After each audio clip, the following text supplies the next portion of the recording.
Hello viewers, ഇന്ന് നമുക്ക് എൻവൈബയുടെ ഈ ലിക്വിഡ് ഫൗണ്ടേഷൻ ഒന്ന് ട്രൈ ചെയ്ത് നോക്കിയാലോ. അതിനായിട്ട് ആദ്യമേ തന്നെ മോയ്സ്ചറൈസർ അപ്ലൈ ചെയ്യുന്നുണ്ട്. ഞാൻ ഫേസ് വാഷ് ഒക്കെ ഇട്ട് എൻ്റെ ഫേസ് നന്നായിട്ട് ക്ലെൻസ് ചെയ്തിട്ടുണ്ടായിരുന്നേ. ഒലേടെയാണ് ഇവിടെ യൂസ് ചെയ്യുന്ന മോയ്സ്ചറൈസർ വന്നിട്ട്. എൻ്റെ ശരിക്കും ഓയിലി സ്കിന്നിന് അത്ര സ്യൂട്ടബിൾ ആയിട്ടുള്ള ഒരു മോയ്സ്ചറൈസർ അല്ല ഞാൻ ഇപ്പോൾ അപ്ലൈ ചെയ്യുന്നത്. പിന്നെ ഇവിടെ ട്രിവാൻഡ്രത്ത് അത്യാവശ്യം ക്ലൈമറ്റ് വൈസ് നോക്കുകയാണെന്നുണ്ടെങ്കിൽ എപ്പോഴും നല്ല ചൂടാണല്ലോ പൊതുവെ. അതുകൊണ്ട് തന്നെ ഏത് ക്രീം ഇട്ടാലും ഞാൻ പെട്ടെന്ന് സെറ്റ് ചെയ്യുന്ന ആളാണ്. അപ്പോൾ ഏത് ക്രീം ഇട്ടാലും കുറച്ച് കഴിയുമ്പോഴത്തേനും ഇതൊക്കെ മേക്കപ്പൊക്കെ പോവുക. അപ്പം ഞാൻ ഡെയിലി ഓഫീസിൽ പോകുന്ന ഒരു ലുക്കാണ് ഇന്ന് കാണിക്കുന്നത്. ഈ എൻവൈബയുടെ ഫൗണ്ടേഷൻ നോക്കുകയാണെന്നുണ്ടെങ്കിൽ ഒരുപാട് ഇൻഫ്ലുവൻസേഴ്സ് അതിനെക്കുറിച്ച് പോസിറ്റീവായിട്ട് ചെയ്തിട്ടുണ്ട്. ആ റിവ്യൂ കണ്ടതിന് ശേഷമാണ് ഞാനിത് പർച്ചേസ് ചെയ്തിട്ടുണ്ടായിരുന്നത്. ഇത് ഞാൻ റീസെൻ്റ്ലി purple.com നിന്ന് പർച്ചേസ് ചെയ്തിട്ടുണ്ടായിരുന്ന ഒരു സൺസ്ക്രീനിൻ്റെ സെറമാണ്. ടെംഡോക്ക് എന്ന് പറഞ്ഞിട്ടൊരു ബ്രാൻഡിൻ്റെയാണ്. ഞാൻ നേരത്തെ മോയ്സ്ചറൈസർ എടുത്തിട്ടുള്ളത് കൊണ്ട് എൻ്റെ കയ്യിൽ നിന്ന് അത് തെന്നുന്നുണ്ട്. അതാണ് അത്ര ഇതായിട്ട് എനിക്കത് അപ്ലൈ ചെയ്യാൻ പറ്റാത്തത്. സെറവ് ആയതുകൊണ്ട് തന്നെ ഒരുപാട് എടുത്ത് അപ്ലൈ ചെയ്യുമ്പോഴത്തേനും നമുക്കിത് ബ്ലെൻഡ് ചെയ്യാനായിട്ട് കുറച്ച് പാടാണ്. അപ്പോൾ കുറച്ച് മാത്രമേ ഞാൻ അപ്ലൈ ചെയ്യുന്നുള്ളൂ. എന്നിട്ട് അത് നന്നായിട്ട് ഈസി ആയിട്ട് ബ്ലെൻഡ് ചെയ്തെടുക്കുകയാണ് ചെയ്യുന്നത്.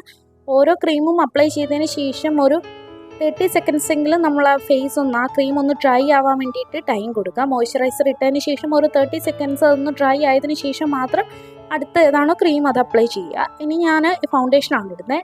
ഇത് വാം കാഷ്യൂ ആണ് ഷെയ്ഡ് നമ്പർ 3 ആണ്. ഇതെനിക്ക് കുറച്ച് ലൈറ്റാണ് ഈ ഷെയ്ഡ് വരുന്നത്. ഷെയ്ഡ് വൈസ് നമുക്ക് മാറ്റി നിർത്തിയിട്ട് ബാക്കി പ്രോഡക്റ്റ് നോക്കുകയാണെന്നുണ്ടെങ്കിൽ ഇതിൻ്റെ സ്മെല്ല് ഒട്ടും സഹിക്കാൻ പറ്റത്തില്ലാത്തൊരു സ്മെല്ലാണ്. കാര്യം ഇതിനൊരു മെഡിസിൻ്റെ സ്മെല്ലാണ്, മരുന്നിൻ്റെയൊക്കെ പോലത്തെ ഒരു സ്മെല്ലാണ്. യൂഷ്വലി നമ്മളൊരു സ്കിൻ കെയർ അല്ലെങ്കിൽ മേക്കപ്പ് പ്രോഡക്റ്റ്സ് ഒക്കെ വാങ്ങുന്ന സമയത്ത് അതിൻ്റെ സ്മെല്ലിനൊരു ഇമ്പോർട്ടൻസ് ഉണ്ടല്ലോ. അതായത് നല്ല സ്മെല്ലുള്ള പ്രോഡക്റ്റ്സ് ഒക്കെയാണല്ലോ യൂഷ്വലി കിട്ടുക. അത് വെച്ച് നോക്കുമ്പോൾ സാധാ ഒരു ഫൗണ്ടേഷനിൽ നിന്ന് വ്യത്യസ്തമായിട്ട് ഇതിനൊരു ബാഡ് സ്മെല്ലാണുള്ളത്. പിന്നെ ഇങ്ങനെ ഒരു സ്ക്യൂസർ ഉണ്ട്, അതായത് നമുക്കൊരു ഡിസ്പെൻസർ ഉണ്ട്, അതിനകത്ത് നമുക്ക് സ്ക്യൂസ് ചെയ്ത് പ്രോഡക്റ്റ് എടുക്കാൻ പറ്റും. പിന്നെ ഇത് ഒരു ഹൈ കവറേജ് ഉള്ളൊരു ഫൗണ്ടേഷൻ ഒന്നും അല്ല, നമുക്ക് ഡെയിലി വെയർ ആയിട്ടൊക്കെ യൂസ് ചെയ്യാൻ പറ്റും. പിന്നെ ഇതിനകത്ത് 3-in-1 ഫൗണ്ടേഷനാണ് ഇവർ കൊടുത്തേക്കുന്നത്. അതായത് പ്രൈമർ, സെറം, സൺസ്ക്രീൻ, ഇത്രയാണ് 3 എന്ന് പറയുന്നത് അവർ കൊടുത്തേക്കുന്നത്. സെറത്തിൻ്റെ ഒരു അംശം ഉണ്ടെന്ന് കരുതി ഒരുപാട് വാരി പൊത്തിയിട്ടുണ്ടെങ്കിൽ ഇത് നമുക്ക് ബ്ലെൻഡ് ചെയ്തെടുക്കാനായിട്ട് അത്യാവശ്യം നല്ല ഡിഫിക്കൽട്ടാണ്.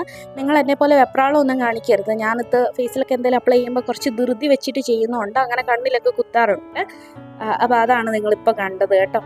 അപ്പോൾ ഇത് ബ്ലെൻഡ് ചെയ്തെടുക്കാനായിട്ട് അത്യാവശ്യം നല്ല പാടാണ്. ഞാനിപ്പോൾ എത്ര പ്രോഡക്റ്റ് ഇട്ടെന്ന് കണ്ടല്ലോ. അപ്പോൾ ചില ഇൻഫ്ലുവൻസേഴ്സ് ഇതിൻ്റെ റിവ്യൂ ചെയ്തപ്പോൾ ഇതിനകത്ത് സൺസ്ക്രീൻ ഉണ്ടെന്ന് പറഞ്ഞിട്ട് ഒരുപാട് വാരി ഇടുന്ന കണ്ടു. അങ്ങനെ നിങ്ങൾ ഒരിക്കലും ചെയ്യരുത്. കാര്യം സൺസ്ക്രീൻ നമ്മൾ വേറെ അപ്ലൈ ചെയ്യുന്നുണ്ട്. ഒരു ഫൗണ്ടേഷനകത്തൊരു സൺസ്ക്രീൻ ഉണ്ടെന്ന് പറഞ്ഞാൽ അത് എത്രത്തോളം വരും എന്നുള്ളത് നമുക്ക് കണ്ടാലറിയാമല്ലോ. അതായത് SPF 50 ഉള്ള ഒരു സൺസ്ക്രീൻ യൂസ് ചെയ്യാനാണ് മിക്ക ഡെർമറ്റോളജിസ്റ്റും സജസ്റ്റ് ചെയ്യുന്നത്.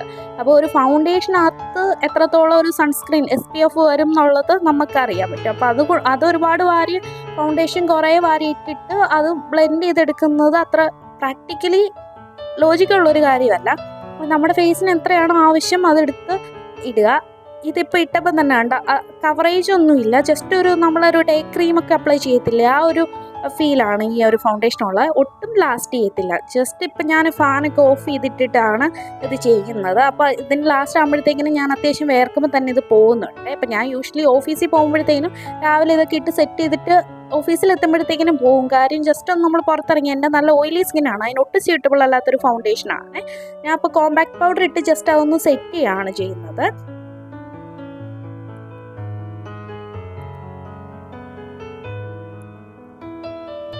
ഇനി ഞാൻ ജസ്റ്റ് ഐബ്രോസ് ഫില്ല് ചെയ്യും. അതിനായിട്ട് ഇങ്ങനത്തെ ഒരു ബ്രഷും ഈ പൗഡറുമാണ് ഞാൻ യൂസ് ചെയ്യുന്നത്. അപ്പോൾ നിങ്ങൾ ഈ സ്കിൻ കെയർ അല്ലെങ്കിൽ മേക്കപ്പ് പ്രോഡക്ട്സ് വാങ്ങുന്ന സമയത്ത് ഫസ്റ്റ് അറിയേണ്ട കാര്യം നിങ്ങളുടെ സ്കിൻ ടോൺ ഏതാണ്, നിങ്ങളുടെ സ്കിൻ ടൈപ്പ് ഏതാണ്, ഇതൊക്കെ നോക്കിയതിന് ശേഷം മാത്രമേ പ്രോഡക്ട്സ് മേടിക്കാവുള്ളൂ. ഇപ്പോൾ ഒരുപാട് ഇൻഫ്ലുവൻസേഴ്സ് ഒരുപാട് പ്രോഡക്ട്സ് റിവ്യൂ ചെയ്യുന്നുണ്ട്. അതായത് ഈ വീക്ക് ചെയ്യുന്ന പ്രോഡക്റ്റ് ആയിരിക്കത്തില്ല നെക്സ്റ്റ് ഡേ അവർ ചെയ്യുന്നത്. അപ്പോൾ അങ്ങനത്തെ പ്രോഡക്ട്സ് നോക്കി വാങ്ങുന്ന സമയത്ത് നമുക്ക് മിസ്റ്റേക്ക് പറ്റും. അപ്പോൾ ഈ കാണിക്കുന്ന പ്രോഡക്റ്റ് ഒന്നും ആയിരിക്കത്തില്ല അവരാരും യൂസ് ചെയ്യുന്നത്. അപ്പോൾ നമ്മൾ എന്തെങ്കിലും ഒരു വീഡിയോ കണ്ടതിന് ശേഷം ജസ്റ്റ് ഒരു പ്രോഡക്ട്സ് പർച്ചേസ് ചെയ്യാതിരിക്കുക. നമ്മുടെ സ്കിന്നിനനുസരിച്ചിട്ടുള്ള പ്രോഡക്റ്റ് ഈ സ്മിട്ടണിലൊക്കെ ആണെങ്കിൽ നിങ്ങൾക്ക് സാഷേ പാക്കറ്റ്സ് കിട്ടും. അതായത് 200 റുപ്പീസിനൊക്കെ 6 ട്രയലും 8 ട്രയലൊക്കെ കിട്ടാറുണ്ട്. ഞാൻ നേരത്തെ അങ്ങനെയൊക്കെ വാങ്ങിച്ച് സാഷേ പാക്കറ്റല്ല, അപ്പോൾ നമുക്ക് ഒരുപാട് എക്സ്പെൻസീവ് ആകത്തില്ല. നമുക്ക് ട്രൈ ചെയ്തിട്ട് ഓക്കെ ആവുന്ന പ്രോഡക്ട്സ് മാത്രം പിന്നെ ഒരു വലിയ ബോട്ടിലൊക്കെ വാങ്ങാറുണ്ട്. ഞാൻ അങ്ങനെ ട്രൈ ചെയ്തിട്ടുണ്ട്. നിങ്ങൾക്ക് ട്രൈ ചെയ്ത് നോക്കാൻ പറ്റുന്ന ഒരു ഓപ്ഷനാണ് സ്മിട്ടൺ ഫോണിൽ ഇൻസ്റ്റാൾ ചെയ്തിട്ട് അങ്ങനെ ചെയ്യാമേ. കണ്ണെഴുതുന്ന കാര്യത്തിലൊന്നും ഞാൻ അത്ര വലിയ പെർഫെക്റ്റ് ഒന്നും അല്ല. ഇത് ഡാസ്ലറിൻ്റെയാണ് ഞാൻ ഇവിടെ യൂസ് ചെയ്യുന്ന ഐലൈനർ വന്നിട്ട് മാറ്റ് ഫിനിഷ് ആണ്.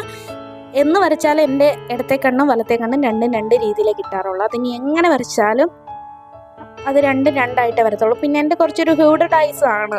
അപ്പോൾ എഴുതിയില്ലെങ്കിൽ അറിയാൻ പറ്റും, പക്ഷെ എഴുതിയാലും അങ്ങനെ ഭയങ്കര ഹൈലൈറ്റ് ചെയ്തിട്ടൊന്നും കിട്ടത്തില്ല. അതുകൊണ്ട് ഞാൻ കണ്ണെഴുതാനായിട്ട് അത്ര അങ്ങോട്ട് മെനക്കെടാറില്ല. എങ്ങനെയെങ്കിലും വരുന്ന പോലെയൊക്കെ വരച്ച് വെക്കുവാണ് ചെയ്യുന്നത്. പിന്നെ എഴുതി ഈ ഹ്യൂഡഡ് ഐസ് ആയതുകൊണ്ട് തന്നെ കുറച്ചും കൂടെ കഴിയുമ്പോഴത്തേക്കിനും അത് മുകൾ ഭാഗത്തൊക്കെ ഇങ്ങനെ ആവാൻ തുടങ്ങും. പിന്നെ മസ്കാരയും കൂടി ഇട്ട് കഴിഞ്ഞിട്ടുണ്ട്. പിന്നെ ലാസ്റ്റ് പോകുന്ന സമയത്ത് ഒന്നും കൂടി ഇതെല്ലാം തുടച്ച് കളഞ്ഞിട്ടാണ് ഓഫീസിൽ പോകുന്നത്. ഇപ്പം കണ്ടോ, ഞാൻ ചെറുതായിട്ട് വേർക്കാൻ തുടങ്ങിയിട്ടുണ്ട്. അപ്പോഴും തന്നെ പകുതി ഫൗണ്ടേഷൻ ഇപ്പം തന്നെ പോവും. മസ്കാര ഞാൻ യൂസ് ചെയ്യുന്ന ബ്ലൂ ഹെവൻ്റെയാണ്. ഇത് അത്യാവശ്യം നല്ലൊരു മസ്കാരയാണ്. ജസ്റ്റ് ഒരു പൊട്ടൊക്കെ വെച്ച് കൊടുത്തു. ഇത് ഐടെക്സിനെയാണ് യൂസ് ചെയ്യുന്ന പൊട്ട്. ഇത് ബെല്ല വീറ്റയുടെ ഒരു ഫൗണ്ടേഷൻ ലിപ്സ്റ്റിക്ക് ഞാൻ റീസെൻ്റ്ലി വാങ്ങിച്ചതാണ്. ഇതിനും എനിക്ക് തോന്നുന്നു 4 ഷെയ്ഡ് ഉണ്ടായിരുന്നു. അതിനകത്ത് ഷെയ്ഡ് ഞാൻ മറന്നുപോയി. അപ്പോൾ അതെനിക്ക് വാഷ് ഔട്ട് ചെയ്യുന്നൊരു ഷെയ്ഡ് ആയതുകൊണ്ട് ഞാൻ ആ മാൾസിൻ്റെ ലിപ് ലൈനർ വെച്ചിട്ട് ലിപ്പ് ഒന്ന് ഡിഫൈൻ ചെയ്തതിന് ശേഷമാണ് അതിനകത്ത് ചെറുതായിട്ട് ഡാബ് ചെയ്ത് കൊടുക്കുകയാണ് ഈ ലിപ്സ്റ്റിക്ക്. അതും അത്യാവശ്യം ലോങ് ലാസ്റ്റിംഗ് ആണ്. എനിക്ക് തോന്നുന്നു ഒരു 4 hours വരെയൊക്കെ ലാസ്റ്റ് ചെയ്യുവേ. ഈ ലിപ് ലൈനറും അതെ, നമുക്കൊരു 4 to 5 hours വരെയൊക്കെ ലാസ്റ്റ് ചെയ്യുന്നൊരു ലിപ് ലൈനറാണ്. ഞാൻ ജസ്റ്റ് അകത്ത് ഡാബ് ചെയ്യുന്ന മാത്രമേ ഉള്ളൂ. എന്നിട്ട് നന്നായിട്ടൊന്ന് ബ്ലെൻഡ് ചെയ്തെടുക്കും. അപ്പോൾ ഇത്രയേ ഉള്ളൂ നമ്മുടെ ഇന്നത്തെ വീഡിയോ. അപ്പോൾ മേക്കപ്പ് പ്രോഡക്റ്റ്സ് ഒക്കെ വാങ്ങുന്ന സമയത്ത് നിങ്ങൾ കറക്റ്റായിട്ട് റിവ്യൂ ചെയ്തതിന് ശേഷം വാങ്ങിക്കാം കേട്ടോ.